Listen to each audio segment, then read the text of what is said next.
Raammoo maagaa yookaan askaariyaasas kan jedhamu laallamma.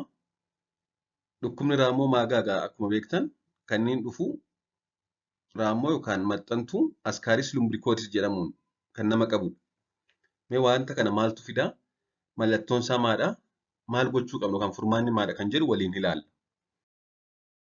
Raammoon maagaa akkuma beektan baay'ee wal horuun beekama. Ga'eettiin ishee tokko guyyaatti tokkoon ishee jechuudhaan hanqaaquu 200,000 buusuu dandeessi. Kanaaf baay'ee wal horu jechuudha. Dhukkubni kun biyyoota guddataa jiran keessatti baay'inaan mul'ata.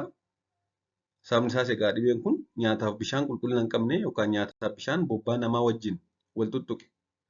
Akkasumas nyaata iddoo namni sagaraa itti ba'utti biqilu osoo sirriitti hin qulqulleessin yookaan miiciin hin affeelin yoo nyaatan kan nama qabudha. Akka addunyaatti egaa namoonni biliyoona 1 ta'an marrimaan isaanii keessaa raammoo maagaa qabu jedhamanii tilmaamamu. 1/8 namoota addunyaarra jiranii yookaan biliyoonni 1 raammoo maagaa kana marrimaan isaanii keessaa qabu. Haa ta'u malee hedduun isaanii mallattoon isaan irratti dhaga'amu waan ta'eef hin beekan. Akkuma nama jedhe egaa akkaataan itti nama qabu hanqaaquu yookaan killee raammoo maagaa liqimsuudhaan namatti darba yookaan nama qabata jechuudha. Hanqaaquun yookaan killeen isaa immoo biyyee bobbaa namaatiin faalame yookaan nyaata hin bilchaatiin kan biyyee bobbaa namaatiin faalame qabate yoo nyaannedha.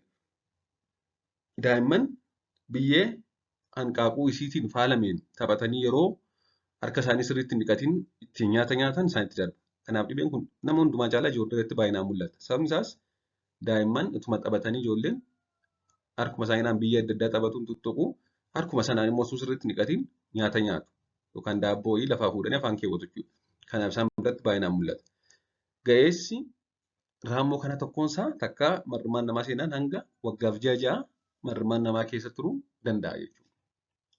Mallattoo akkamii immoo agarsiisaa kan jedhuu fi namoonni raammoo kana qaban hedduun isaanii mallattoo tokkollee hin qaban. Kanaafidha namoonni biliyoona 1 ta'an akka addunyaatti dhibee kana marrimaan isaanii keessaa kan qaban.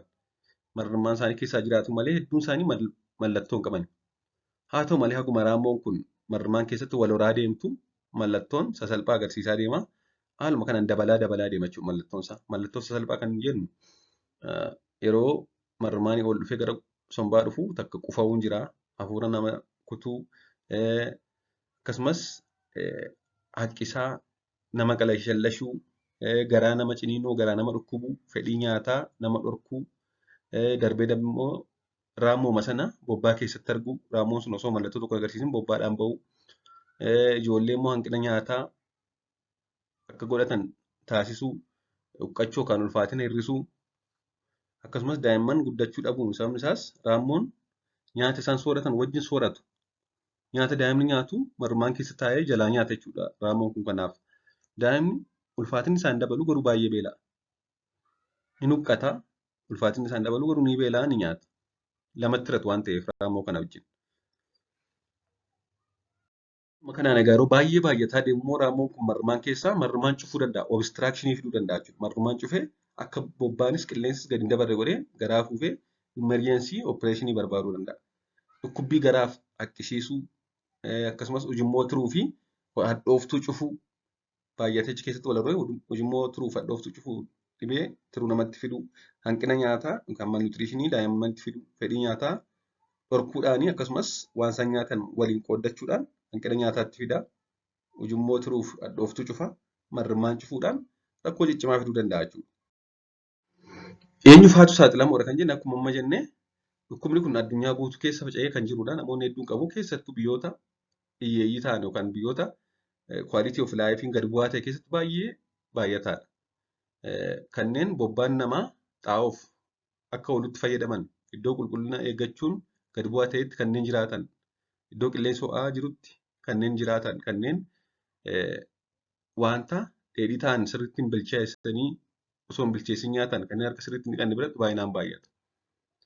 Akkamitti ofirraa ittisnaa kan jedhu immoo yeroo hunda harka keenya saamunaa fi bishaaniin nyaata nyaachuu fi qopheessuun dura dhiqachuu. Bishaan sirriitti danfisuun dhuguu. Danfisanii erga inni qabbanaa'ee booda dhuguu. Kuduraa fi fuduraa bakka bobbaan namaa ga'u yoo funaaname ta'e sirriitti miicanii bilcheessanii fayyadamuu. Erga dhibeen kun egaa namarratti mul'ate immoo dawaan kanaaf kennamu jira. Kanneen akka Albendazole, Ivermectin, Mebendazole kan jedhamu. Isaan kun dhibee kana marrumaan keessaa ni balleessu. Yoo immoo sadarkaa marrumaan cufuu irra geerate immoo tarii baqaqsanii yaaluu illee barbaaduu danda'a jechuudha. Waan dhaggeeffataniif galatooma turtii gaarii.